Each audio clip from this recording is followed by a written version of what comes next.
झालेली आहे आणि त्याचबरोबर माझं इथं पूजेचं ताट सुद्धा रेडी आहे. पण माझ्यासोबत वडाच्या झाडाची पूजा करूयात आपण मिळून.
आहेत आणि मी वडाची पूजा करून सुद्धा आलेली आहे. तर आता स्वयंपाक करायचा आहे, कारण स्वयंपाक करण्याच्या अगोदरच मी गेले होते वडाची पूजा करण्यासाठी. चला आता पटकन असा पहिला परीचा डब्बा बनवून घेते.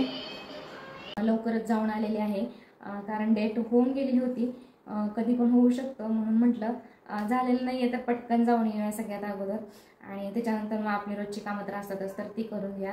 तर आता जाऊन आलेली आहे. आता परीचं स्कूल आहे, आता डब्बा बनवायचा आहे परीसाठी. पहिला डब्बा बनवते आणि आमच्याकडे खास करून पुरणपोळीच बनवली जाते वटपौर्णिमेला, त्यामुळे त्याच्यानंतर मग पुरणपोळी बनवणार आहे. तर पहिला चपाती भाजी थोडीशी बनवून घेते, म्हणजे हे सगळेजण थांबतील, म्हणजे पुरणपोळीचा स्वयंपाक होईपर्यंत थोडंसं खाल्लं म्हणजे, आणि त्याच्यानंतर मग मी स्वयंपाक बनवते. चला तर. आणि त्याच्यानंतर मग इथे ना आवरलेलं होतं म्हणून म्हटलं थोडेसे फोटो काढून घ्यावेत आणि काय रील्स वगैरे काढले.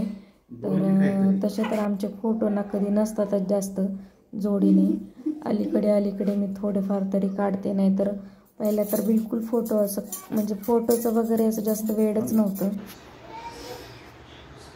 तर मी तुम्हाला म्हटले होते की पुरणपोळी बनवणार आहे, पण नंतर पुरणपोळीचा प्लॅन जो काय तो कॅन्सल झाला.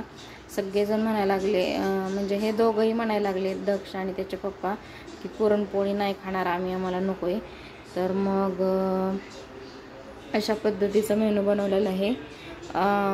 पनीरची भाजी, रस, चपाती आणि पापडी भजी वगैरे. तर अशा पद्धतीचा सिंपल मेनू बनवला आहे आणि नैवेद्य दाखवलेला आहे. आणि ते तुम्हाला दिसतंय का, फुल तयार झालेला आहे.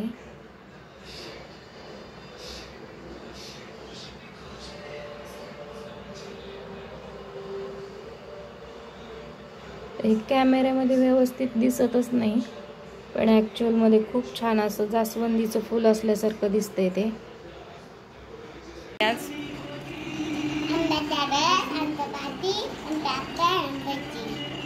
अच्छा, काय काय छान छान झालंय.